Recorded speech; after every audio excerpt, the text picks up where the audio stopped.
Y este ministro suyo va a seguir trabajando incansablemente por producir más confianza. Y aquí estaré las horas que sean necesarias para producir más confianza. Si al día siguiente tengo que hablar con todos esos inversores, cuente con ello que así lo haré. Para traer confianza y traer empleos que tanto necesita este país, que tanto reclama. Y eso es lo que me motiva. Y lo seguiremos haciendo.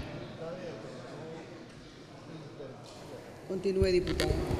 Y es que ese es uno de los puntos que más nos preocupan, señor ministro, porque las personas no piden subsidios. Principalmente aquí se pide es un puesto de trabajo, un empleo digno. Y la realidad que vivimos es que está muy difícil generar esos puestos de trabajo en las situaciones actuales que vivimos. Y esa es la realidad que venimos arrastrando por meses. De hecho, pudiera decir que en los últimos meses, por ejemplo, en el interior del país, el desempleo ha ido en franco aumento, lo cual preocupa enormemente a todos los ciudadanos. Viendo precisamente esas limitantes que por ley tenemos, no enfocándonos solamente en el presupuesto 2025, sino qué vamos a hacer a continuación. ¿Cómo proyecta usted o cuáles serían sus objetivos precisamente para que en el 2026 no volvamos a estar aquí diciendo que queríamos un presupuesto más bajo, que nos va a traer muchos más beneficios, pero donde el gasto se nos está limitando precisamente por la situación actual que hoy nos tiene aquí casi con un presupuesto arriba de 30.000 millones?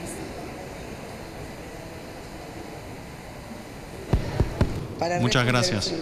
Muchas gracias, diputada. Me gusta mucho su plan. Primero que comparto sus preocupaciones. Yo soy un estudioso de estos temas y yo tengo claramente la distribución del ingreso del país, dónde está la pobreza, dónde están las desigualdades. Lo tengo bastante claro, muy radiografiado.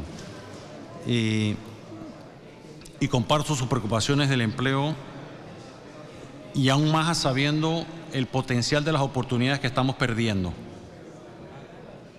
Y debo hacer énfasis en ello.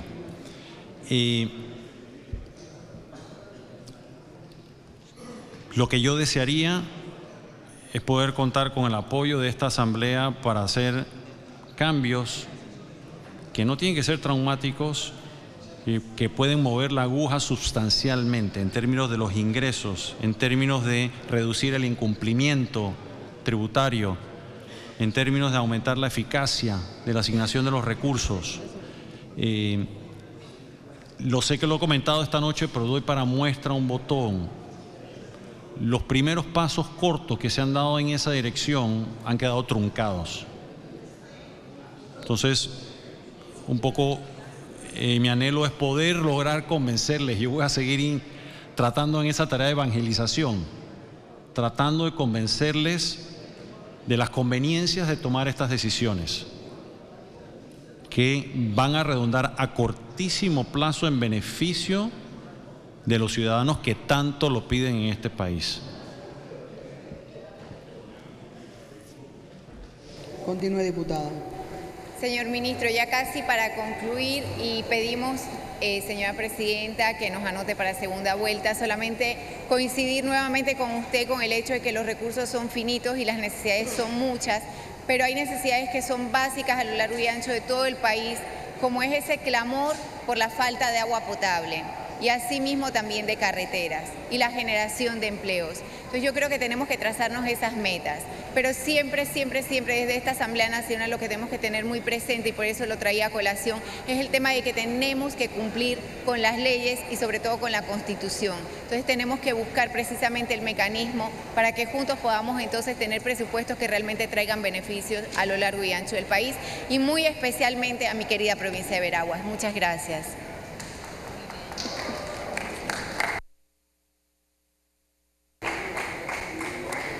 Le ofrecemos la palabra a la diputada Patsy Lee Rentería. Muy buenas noches, ministro y asesores del Ministerio de Economía y Finanzas. Muchísimas gracias por estar aquí de cara al país, porque el pueblo panameño está en sus casas esperando que nosotros tengamos ese tiempo para debatir este presupuesto general del Estado para el año 2025, porque el pueblo necesita que se le mejore la calidad de vida. Esta asamblea, compuesta por 71 diputados, que cada uno dentro en sus curules representan un segmento de la población. En mi caso, represento a mi circuito 13-4 de La Chorrera. Somos 71 diputados nuevos que planteamos una nueva forma de hacer política. A pesar de que vengo de un partido político, pues no sigo líneas partidistas. Soy una persona, al igual que muchos que están aquí, que representan a la coalición Vamos, que vienen desde la independencia, en mi caso, desde mi empresa, he decidido dejar esa zona de confort porque pienso que para hacer grandes cambios necesitamos formar parte de la política, necesitamos estar aquí debatiendo cosas importantes para el país.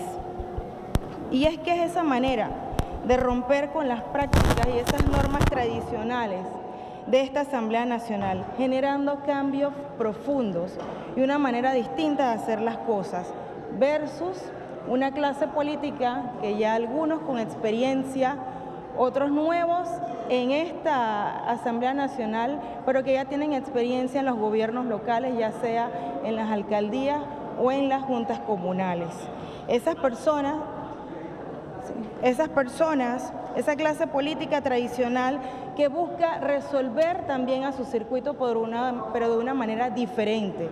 Nosotros de alguna manera, hemos recibido de parte de esa población alguna confusión, pues mucho se ha hablado de cuáles son las funciones de un diputado, y es que se nos han acercado para pedir puestos políticos, para pedir que se les resuelva alguna situación, alguna mejora que tienen o que requieren en sus casas, alguna beca.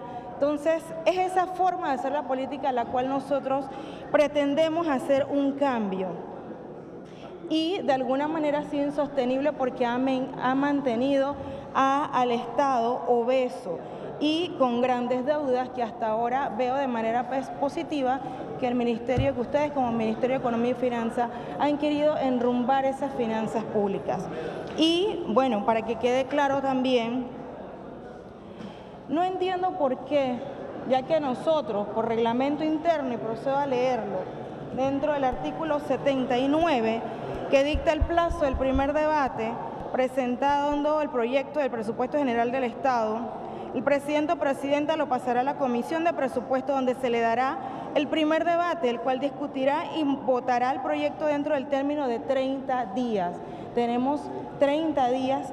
Teníamos pues para debatir dentro de la Comisión de Presupuesto, pero los diputados decidieron de que no era necesario. Entonces esto es lo que nos mantiene aquí, 14 horas, porque el pleno hoy, la sesión empezó desde las 11 de la mañana y nos ha mantenido aquí debatiendo. Son muchos los escándalos que han envuelto a cada una de las instituciones. Y para hablar de institucionalidad, nosotros tenemos que definirla porque creo que hasta ahora el concepto ha sido diferente. La institucionalidad se refiere al conjunto de normas, leyes, estructuras y prácticas que definen y regulan el funcionamiento de las instituciones, de un Estado o una organización. En el contexto de un país, la institucionalidad asegura el orden y el cumplimiento de los principios de democracia, justicia, transparencia y responsabilidad. Para mí, eso es la institucionalidad, no resolverle con un puesto de trabajo a una persona, ya que eso es algo transitorio. No se le resuelve dándole un puesto de trabajo a una persona que después de 5 años, con un cambio de gobierno, va a tener que salir de ese puesto, quedará destituido y nuevamente formará parte de los desempleados de este país. Y vemos grandes escándalos hablando de institucionalidad.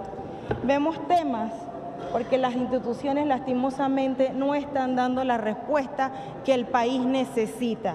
Vemos temas como la descentralización, que de hecho ya tiene una denuncia ante el Ministerio Público, diversas juntas comunales. Dentro de eso tenemos la Junta Comunal del Coco, que tiene ya una denuncia por parte de la descentralización, debido a que recibieron parte de la descentralización paralela y no han podido justificarlo. Del IFARU, Aquí vimos cómo el director del IFARU nos dijo que recibió una institución quebrada porque se utilizaba con fines políticos. Aquí, y el mismo director del IFARU, Nando Meneses, se encargaba de hacer política en esa institución junto con sus secuaces. Y de hecho, lo utilizaba para política, porque él era un candidato a diputado de Raiján. Y de allí por eso es que desde aquí le enviamos carta a la directora Rosana Méndez para que nos diera respuesta acerca de todos esos funcionarios que laboraban en el IFARU y que utilizaron a esta institución con fines políticos. Vemos de igual manera la Lotería Nacional de Beneficencia. Dentro de la Comisión de Economía y Finanzas nosotros recibimos, porque hubo una iniciativa de un proyecto de ley de parte de un diputado de esa comisión, en donde recibimos a los billeteros.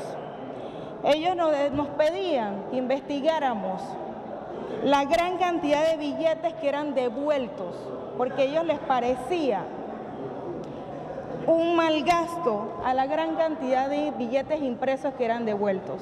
Y lo vimos en el periódico La Prensa, como una empresa llamada ITESA, a lo largo de 40 años, ha aumentado sus ganancias, a pesar de que los mismos billeteros indican de que sus ventas han bajado.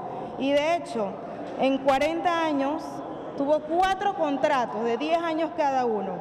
En el 2014 recibió 103.1 millones y en el 2024 lo aumentaron la cifra a 129.6 millones. El MINSA, ni hablar. Dentro de mi circuito 134, La Chorrera, nosotros tenemos 18 corregimientos y no me canso de decirlo. Las áreas más vulnerables, los circuitos de áreas rurales no cuentan con centros de salud dignos. Las personas ni siquiera cuentan con un transporte para dirigirse al centro de salud que se encuentra en corregimientos diferentes. Cuando salen y se trasladan al centro de salud más cercano, resulta que ya no tienen cupo. También encontramos una caja de seguro social que no le brinda o no le da respuestas al asegurado. Una TTT que desde esta curul nosotros nos hemos encargado de investigar a esta institución.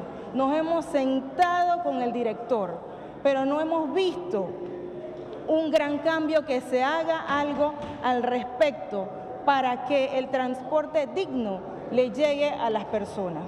Y es que ya el panameño ya no tiene confianza en cada uno de los políticos, porque le han fallado. La clase política que a través de los años ha hecho negocios con carros cisterna, con libretas de lotería, con cupos de taxi y buses. Se adueñan de tierras y las compran a centavos. Hacen negocios con el deporte también.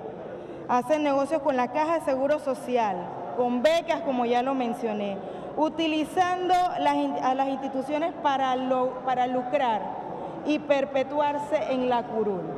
Esa es la clase política tradicional.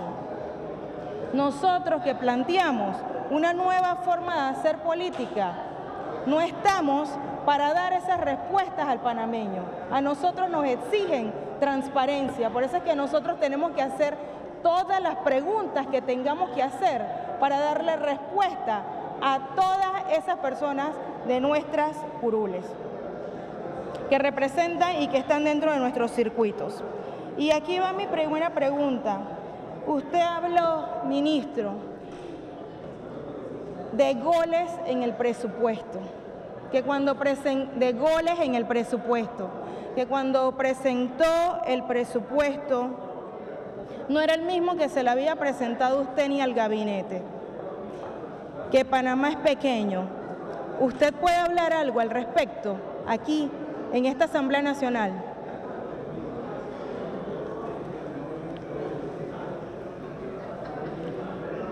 Para responder el señor ministro. Gracias, diputada. todo lo que se me permita hablar en esta augusta Cámara, yo con mucho gusto lo hablo. Soy un hombre transparente, porque la transparencia es poderosa. Sí, y ya eso lo comenté anteriormente. Hubo inconsistencias y en su debido momento, y en eso soy muy responsable, muy prudente, cuando tenga las evidencias para responder apropiadamente su pregunta de forma responsable y no simplemente basando en conclusiones apresuradas, cuente que va a tener todos los detalles al respecto. Así será.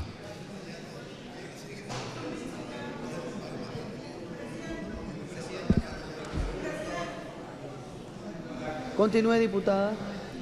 Así como he mencionado anteriormente, en cada institución, y si hacemos un recuento, hemos encontrado chanchullos, hemos encontrado falta de transparencia. Y aquí va mi otra pregunta: ¿qué iniciativas se están implementando para modernizar la administración pública? Vemos que la Autoridad de Innovación Gubernamental se le ha bajado el presupuesto, casi 11 millones. ¿Cómo se plantea transparentar la cosa pública o la manera en que se administran las instituciones? Bueno, diputada, es una pregunta muy amplia. Requiere probablemente varios días para debatirlo, porque mejorar la gestión administrativa pública es un proceso largo, complejo, en el cual hay muchísimas medidas que se pueden tomar. Desde,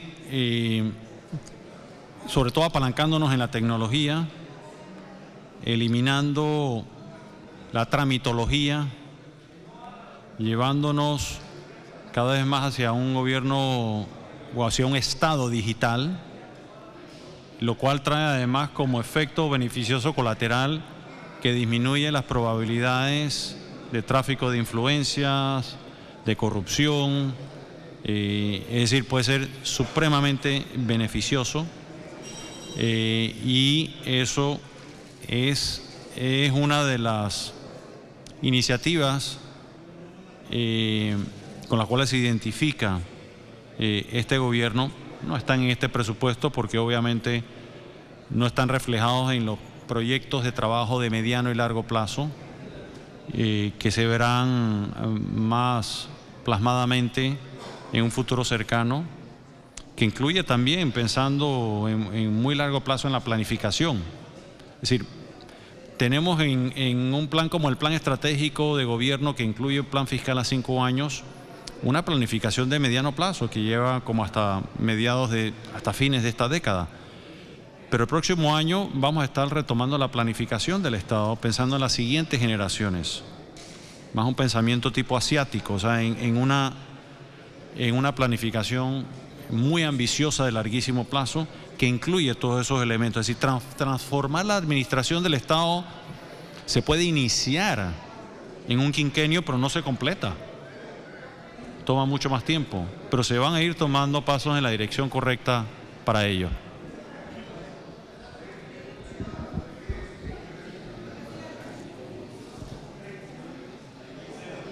Continúe, diputada. De hecho, digitalizar las instituciones transparenta mucho la cosa pública. Pero el detalle es que no pudimos ver las vistas presupuestarias, pero yo me senté con el director de ANATI y él me estaba diciendo que en tecnología le habían casi puesto el presupuesto en 0. Entonces, es a lo que me refiero, que en tecnología solamente a la IG se le bajó el presupuesto. Entonces no sé si tomaron en cuenta, y no sé si también el director de presupuesto me puede responder a usted, o sea, si se tomó realmente en cuenta para cada institución, porque veo que en AIG bajaron el presupuesto, o sea, ¿de qué manera entonces se planteó pues digitalizar a las instituciones? Para responder el señor ministro. Creo que, gracias diputada, me da la oportunidad para comentar y hacer un poco de más énfasis en que el presupuesto, y no solo aquí en este país, desde un punto de vista de administración pública, en todo país eficaz, el presupuesto es una herramienta dinámica, no estática. Si fuese estática, no se modifica y no se toca nunca. Y es dinámica porque el mundo va cambiando. Cambia tu entorno, cambia el entorno local y el entorno global. El entorno global puede cambiar desde eventos geopolíticos, eventos de la naturaleza, eventos súbitos en los mercados de capitales, muchos eventos que te cambian el entorno. Y localmente muchos otros, desde eventos de la naturaleza, desde salud, económicos, muchos otros eventos que te van alterando. Por eso el presupuesto debe ser dinámico. Y en ese dinamismo, la belleza de ese dinamismo, por otro lado, es que permite esa flexibilización de poder responder exactamente a lo que usted está señalando. Es decir, se van dando esas oportunidades en un presupuesto dinámico que se visualiza como tal, se puede ir ajustando a lo largo del camino. Es decir, presupuesto, y creo que ya lo he mencionado, no es un mandato para gastar tanto, no, es un presupuesto que está preestimando lo que se cree que va a ocurrir en el futuro. Pero para poder asignar esos gastos y realizarlos, van también dependiendo de unos ingresos que se están preestimando que se van a lograr, que pueden ser mejores, y ojalá sean mejores, sobre todo si hacemos muchas de las cosas que he estado comentando acá. Y de ser mejores, ese dinamismo es lo que permite irse ajustando, como usted bien señala.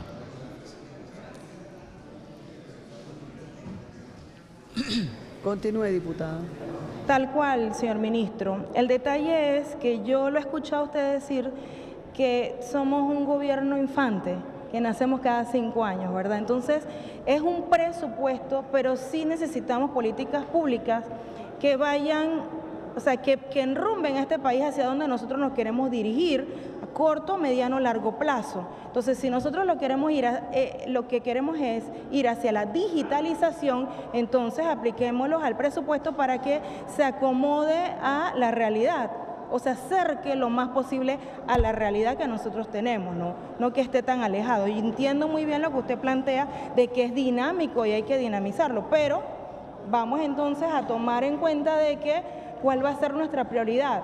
Si es digitalizar, bueno, vamos hacia allá y que eso se vea reflejado en el presupuesto, ¿sí? No ver instituciones entonces que tienen cero en tecnología, porque eso a mí me da un mal mensaje. Me indica como que el Ministerio de Economía y Finanzas no quiere transparentar o no quiere que las instituciones sean digitalizadas.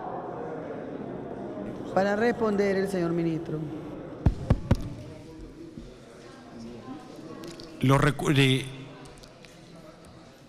Voy a regresar a comentarios que hice por hacer referencia temprano en la noche. Asignar recursos como un objetivo no logra resultados. Uno asigna recursos en función de planes establecidos, fijados con una hoja de ruta. Esa hoja de ruta de digitalización se va construyendo. Asignarle recursos previamente al diseño y construcción de esa hoja de ruta no es lo más conveniente. No es lo más conveniente. Y usted va a ver reflejado en el plan estratégico de gobierno una senda hacia esa digitalización. Y los recursos se van a ir asignando en función de esa hoja de ruta, de los proyectos identificados, de las acciones identificadas que realmente justifican los ingresos. Es decir, asignar ingresos como tal, por arte de magia, no va a aparecer los resultados si no hay un plan para ello, que sí se está construyendo a mediano plazo por los próximos 5 años y de ahí en planificación los siguientes 5 o 10 años más. Y los recursos lo siguen detrás, no al revés. No es que se ponen los recursos y detrás viene el plan. Primero se desarrolla el plan y después siguen los recursos.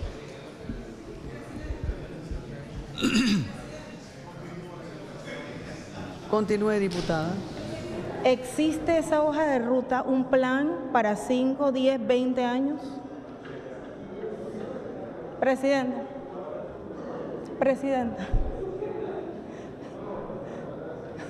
Para responder el señor ministro.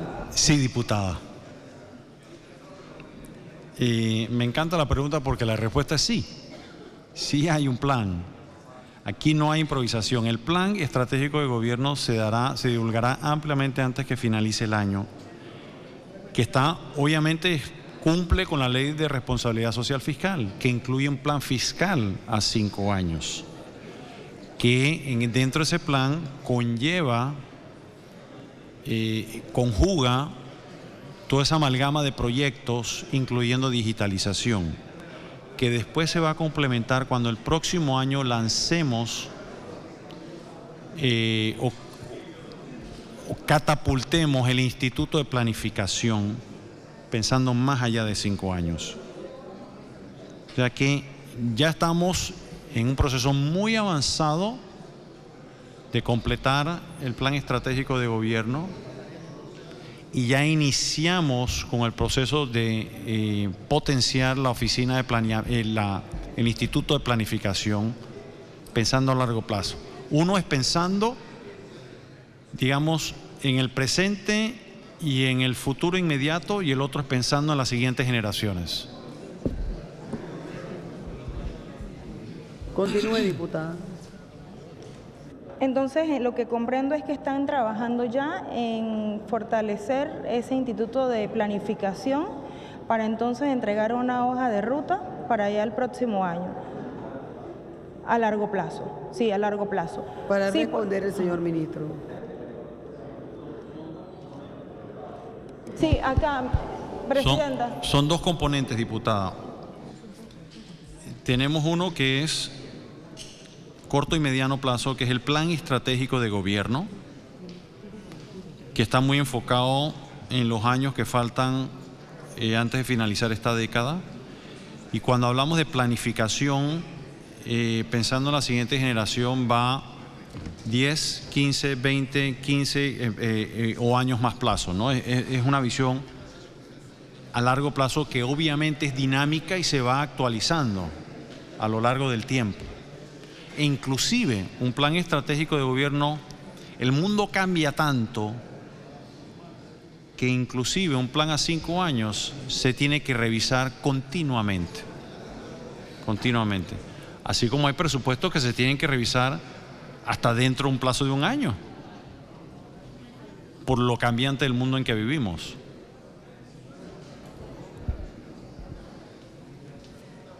Continúe, diputada.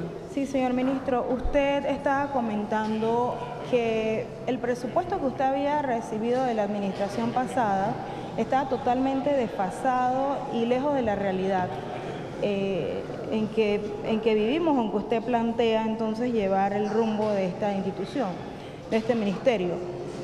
Lo que yo veo siendo comisionada de la Comisión de Economía y Finanzas con esta ley de responsabilidad fiscal, a mí me preocupaba y lo planteé ese día el hecho de que cada 5 años viene un gobierno y cambia la ley. Entonces, ¿cómo es posible? Queda al final en letra muerta, porque si usted está planteando, y esa ley de responsabilidad fiscal tiene unos objetivos a mediano y largo, porque de 10 años en adelante, ¿qué pasa si la próxima administración viene, cambia las cosas y ya? Entonces se fue completamente lo que se había planteado.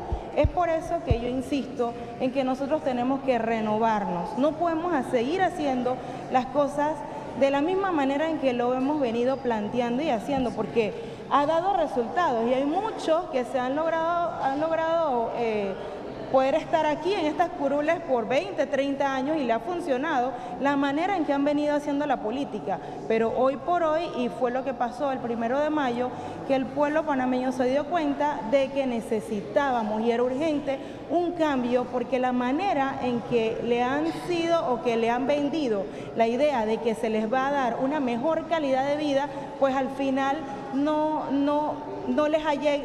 realidad les han vendido un sueño. Porque mientras le dan un puesto de trabajo, le resuelven de alguna manera, la realidad es que el pueblo panameño no tiene ni una educación de calidad, a pesar de que tiene un presupuesto interesante asignado, que usted lo ha discutido muchas veces aquí, nos queda claro de que no es lo mismo Producto Interno Bruto que ingresos.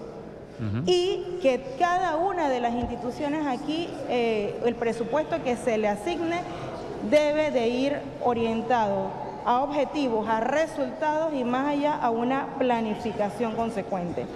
Yo también como comisionada en la Comisión de Asuntos Agropecuarios veo que al MIDA se le restaron 132 millones. A mí me preocupa porque en mi provincia, somos la segunda provincia con mayor cantidad de habitantes, nosotros producimos la mejor piña. Nosotros somos los primeros en avicultura, somos el segundo en porcinocultura. Tenemos 12 corregimientos en áreas rurales y esos corregimientos son los más pobres, que como yo lo dije anteriormente, no le llega la educación, no le llega el transporte, no tienen unas buenas calles, no le llega agua.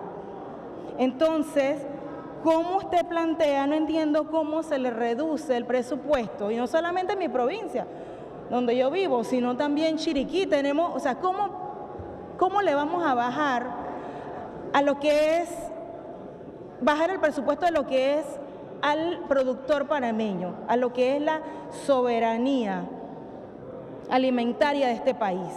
Porque nos quieren hacer ver después de que nosotros no somos autosostenibles y necesitamos entonces recurrir a la importación. Entonces, ¿qué usted me puede decir al respecto? Para responder el ministro. Tema fascinante, diputada. No nos alcanzaré ni hasta el 31 de diciembre para debatir todo esto. Primero, yo no diría que el presupuesto que recibimos estaba desfasado. Para mí la acepción de desfasado es que se quedó rezagado en el tiempo. Lo que yo, y tal vez fallé en explicarme claramente, es que no se ajusta a la realidad, tiene una desconexión con el entorno que tenemos hoy en día económico y fiscal. No es que se quedó atrás en el tiempo, es que simplemente no es un reflejo real del entorno actual que estamos viviendo. Por eso hubo que prácticamente desecharlo y hacerlo de cero, para realmente entendiendo un diagnóstico claro de la realidad que estamos viviendo. Y ese fue el objetivo del presupuesto que se presentó. Mencionó algo que agradezco porque lo había mencionado también la diputada Prado, que es el tema del agua, que es de altísima prioridad y para un país, fíjese, para un país que tiene, si no me equivoco, la tercera o la cuarta hidrología mayor del mundo, la cantidad de personas que tenemos en este país que no tienen agua realmente es injustificable. Y va a haber en el plan estratégico de gobierno el énfasis que se le está poniendo al agua, para realmente poder empezar a sentir un cambio en esa área, y por supuesto que va a estar en la planificación más allá de 5 años. Y yo comparto su preocupación de un fenómeno muy panameño de tratar de cambiar todo a los 5 años. Y si examinamos los países que han alcanzado mayor desarrollo, no es que no cambian las cosas a lo largo del tiempo, pero hay una serie de objetivos y patrones estratégicos en un país que se mantienen alineados a lo largo del tiempo. Y es lo que a eso le llaman el contrato social, donde la sociedad está, por ejemplo, el Canal de Panamá es parte de un contrato social. Ese es un ejemplo muy claro en el país, donde hay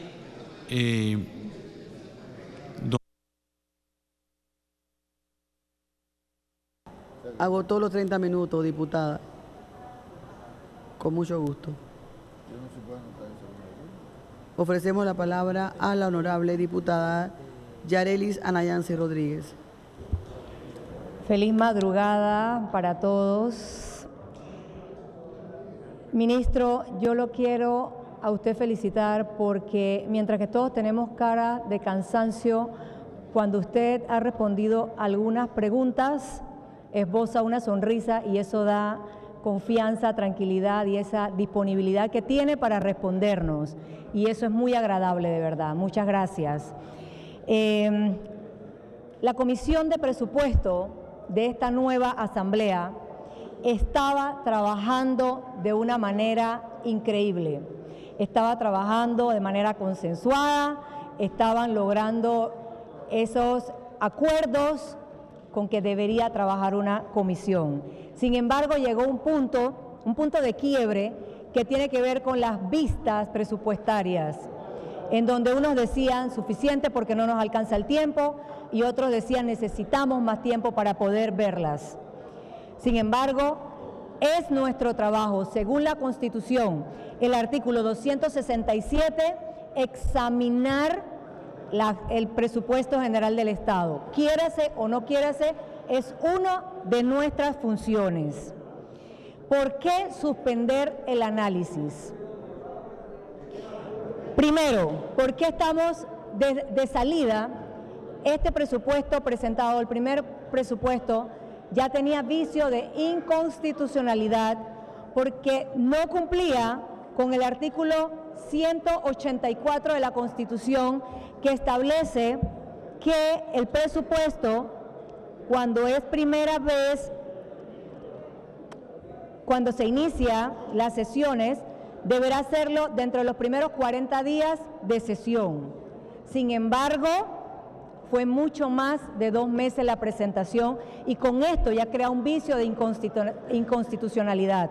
Por otra parte, el ROR y el reglamento interno nos permiten en el artículo 79 tener hasta 30 días de debate. Y por otro lado, la Constitución también permite el tiempo extraordinario donde podíamos seguir analizando estas vistas presupuestarias, pero simplemente no se llegó a ese acuerdo. Por otro lado, es muy importante mencionar que me da mucha tristeza, señor ministro, porque usted tiene mucha credibilidad en el país. Sin embargo, no sé por qué el equipo, que no dudo que sea gente profesional, no se involucró realmente en el cumplimiento de leyes que eran obvias cumplir. ¿Qué pasó con esos asesores en el ministerio, en el MEF? ¿Qué pasó con esos asesores en donde se violaba la Ley 34 de responsabilidad fiscal, la Ley 362 del 7% del PIB de educación, la Ley 37 de descentralización? Y si hubiésemos visto la parte de la Caja de Seguro Social, también iba a incumplir la Ley 51. ¿Por qué? Porque en el artículo 28 de la Ley 51 se establece que el presupuesto que envía la Caja de Seguro Social tenía que ser aprobado por la Junta Directiva. Y obviamente la Junta Directiva aprobó fue otro. Entonces también había ahí algo que se estaba violando. Usted, señor ministro, habló de golazos precisamente en el presupuesto que presentó la Caja de Seguro Social. Si bien es cierto que habían presentado un presupuesto que iba de 6.447 millones, finalmente la Caja quedó en 7.321, que necesito me confirme si es exactamente el que presentó la Junta Directiva. El mismo que presentaba los golazos de 500 millones, pero que al final, comparado con el primero, hay un aumento de 1.270 millones, ¿correcto? Porque el que presentaron fue de 6.047.